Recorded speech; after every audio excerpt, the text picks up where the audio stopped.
जय जय रघुवीर समर्थ। ओम आदिनारायणं विष्णुं ब्रह्माणं च वसिष्ठकं श्रीरामं मारुतिं वन्दे रामदासं च श्रीधरं। नमः शान्ताय दिव्याय सत्यधर्मस्वरूपिणे स्वानन्दामृततृप्ताय श्रीधराय नमो नमः। गुरुर्ब्रह्मा गुरुर्विष्णुर्गुरुर्देवो महेश्वरः गुरुः साक्षात् परं ब्रह्म तस्मै श्रीगुरवे नमः। जय जय रघुवीर समर्थ। ओम। सर्वप्रथम मैं सभी श्रोताओं को वंदन करता हूँ और सद्गुरु भगवान श्रीधर स्वामी महाराज के दिव्य चरित्र का जो हम चिंतन कर रहे हैं उसको मैं आगे बढ़ाता हूँ।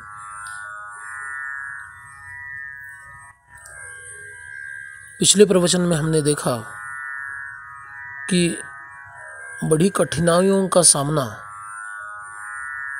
श्रीधर बुआ को सज्जनगण में करना पड़ा। उनकी साधना का, उनकी तपस्या का कालावधि यदि हम देखें तो उसमें 3 विभाग हम कर सकते हैं। पहला समय या पहला विभाग परीक्षा पूर्व साधना का है, जिसमें उन्होंने पूरी एकात्मता से, बड़ी तन्मयता से तपस्या की, सद्गुरु की सेवा की। फिर दूसरा जो विभाग है वो है उनकी कड़ी परीक्षा ली गई, जहाँ पर उनसे काम तो सभी करवा लिया गया किंतु उनका भोजन भी बंद करा दिया गया। और ऐसी अवस्था में वे सज्जनगण में रुकते हैं या निकल जाते हैं, यहाँ तक नौबत आ गई। किंतु उनकी दिव्य धारणा के कारण वे वहीं पर टिके रहे और उसमें भी वे उत्तीर्ण हो गए। ये दूसरा विभाग। और तीसरा विभाग हम आज देखेंगे कि जहाँ पर वे अधिकतर ध्यानमग्न अवस्था में ही रहते थे।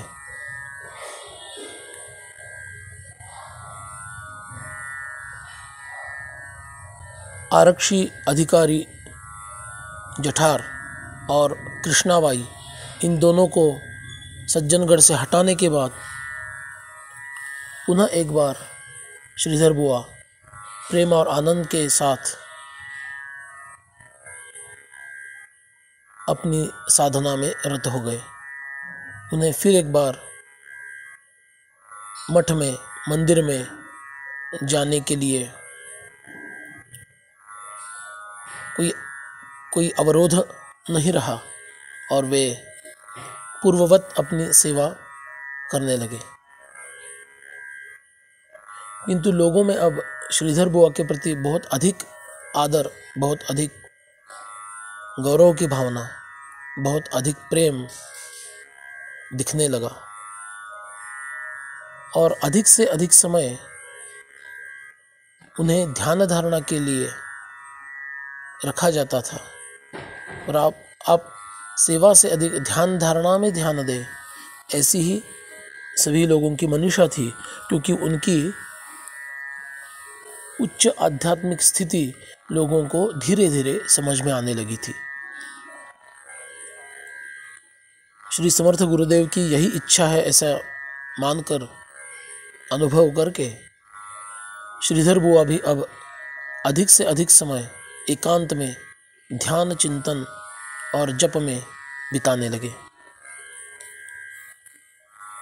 सज्जनगढ़ पे ही कुछ वास्तुएं हैं, जिनमें से एक नाम है अक्काबाई या अक्का स्वामी मठ, और उसी से लगा हुआ और एक मठ है जिसे कहते हैं गोजीवन चौंडे महाराज मठ। तो इस मठ में पहली मंजिल पर दीवार के अंदर ही एक साधना करने के लिए गुफा जैसा एक व्यवस्था की गई है। वहाँ पर श्रीधर बुआ अपना बहुत समय बिताते थे। सुबह स्नान आदि करके 108 नमस्कार, संध्या वंदना आदि सब होने के बाद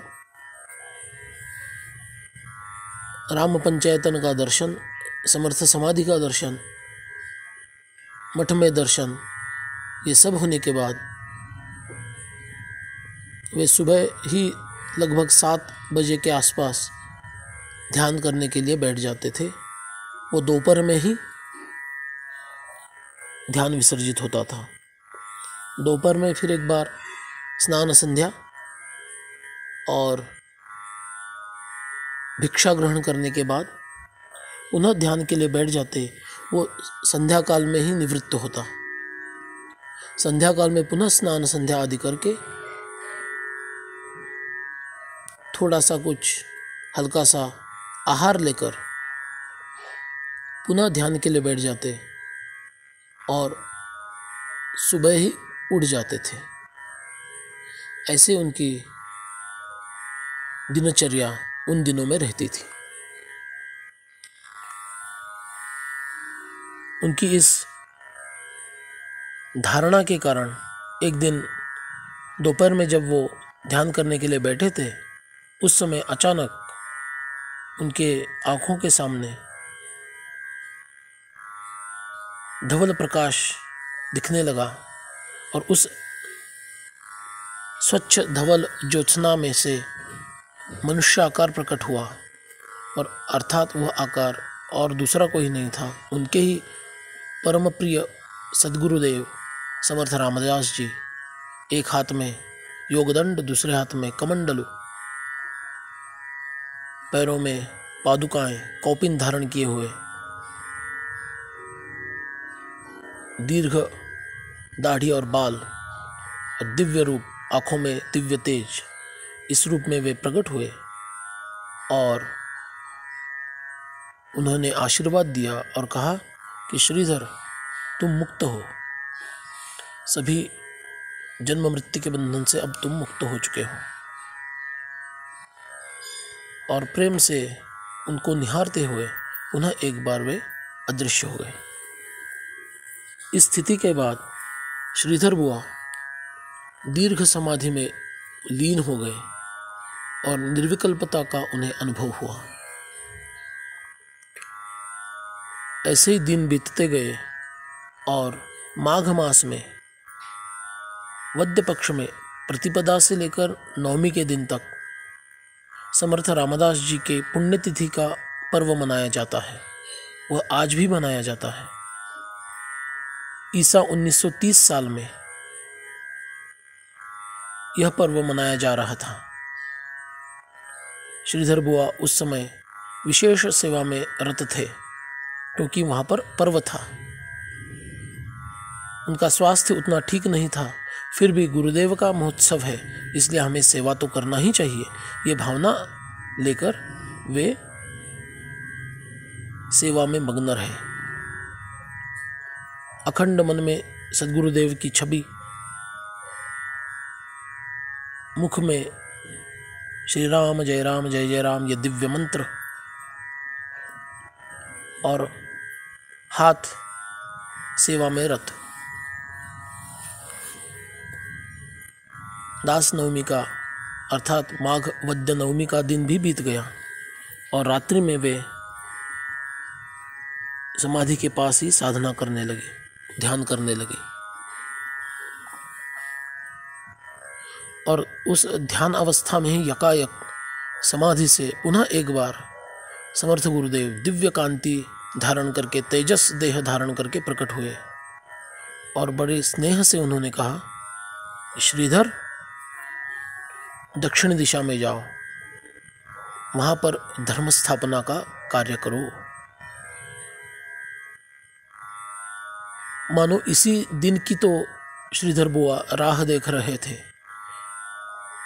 गुरुदेव ने तत्वमसी का उपदेश किया पहले दर्शन में, दूसरे दर्शन में गुरुदेव ने मुक्ति का दान दिया, कृपा कर दी, जीवन मुक्त बना दिया।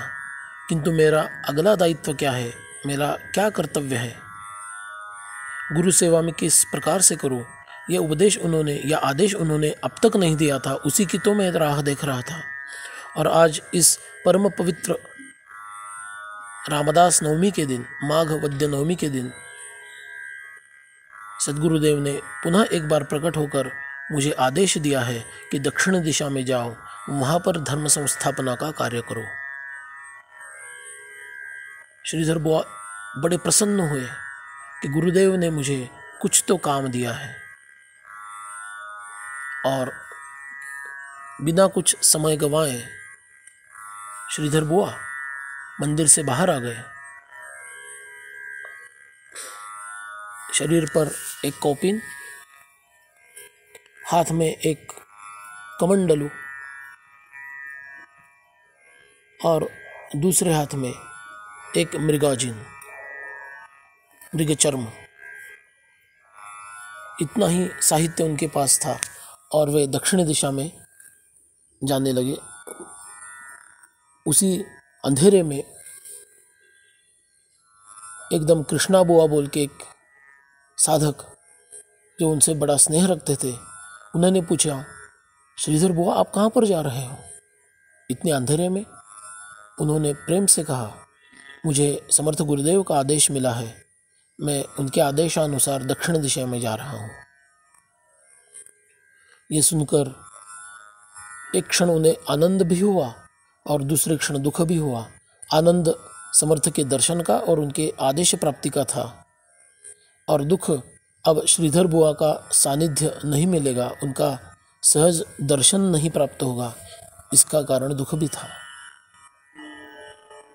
कृष्णा बुआ ने श्रीमद् ग्रंथराज दासबोध, जो समर्थ गुरुदेव की कृति थी, वह एक ग्रंथ की प्रत और दूसरी गीता भाष्य, ये 2 ग्रंथ जाते हुए श्रीधर स्वामी को दे दिए और उनके लिए शुभास्ते पंथानस संतु, आपका मार्ग प्रशस्त हो, ऐसी सद्भावना करते हुए उनको प्रेम से विदा कर दिया। गुरुभक्त की धारणा कैसी शुद्ध होती है, इसका एक परिचय श्रीधर बुआ ने इस दक्षिण दिशा में जाने के समय पे दिया। बात ऐसी है कि सज्जनगढ़ पे केवल एक ही दिशा में, पूर्व दिशा में ही द्वार है, अन्य दिशाओं में द्वार नहीं है। यदि श्रीधर बुआ पूर्व दिशा से उतरकर दक्षिण में चले जाते तो ऐसा क्या होने वाला था, किंतु श्रीधर बुआ को लगा मेरे गुरुदेव की आज्ञा है, दक्षिण दिशा में जाना है, तो मुझे द्वार हो या न हो, दक्षिण दिशा से ही इस गढ़ को उतरना पड़ेगा। और उस अंधेरे में ये 2-3 वस्तुएं साथ में लेते हुए श्रीधर बुआ वो दुर्ग, उसकी चढ़ान उतरने लगे।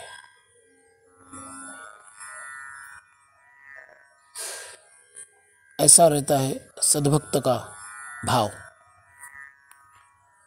कोई सामान्य व्यक्ति रहता तो वह विचार करता कि दक्षिण में जाना है, कोई बात नहीं, हम नीचे उतरेंगे फिर दक्षिण में जाएंगे। किंतु श्रीधर बुआ ने विचार किया, नहीं, ये उचित नहीं है, गुरुदेव की आज्ञा का उल्लंघन हो जाएगा, और जैसे वैसे भी गुरुदेव की आज्ञा है तो दक्षिण में मुझे कोई आपत्ति नहीं आएगी। मैं यहीं से यदि उतर गया तो भी मुझे संभालने वाले तो वही है, मेरा रक्षण तो वही कर रहे हैं। इसलिए मार्ग हो या न हो, मैं दक्षिण दिशा से ही उतरूंगा। और वे सुरक्षित पूरा दुर्ग उतरकर और दक्षिण दिशा में आगे बढ़ने लगे। आगे क्या क्या घटनाएं घटी और उनका दिव्य चरित्र और कैसे प्रकट होने लगा, यह हम अगले प्रवचन में देखेंगे। आज यहीं पे विराम लेते हैं। सभी श्रोताओं को मैं सादर वंदन करता हूँ। और मेरी वाणी को विराम देता हूँ। जय जय रघुवीर समर्थ।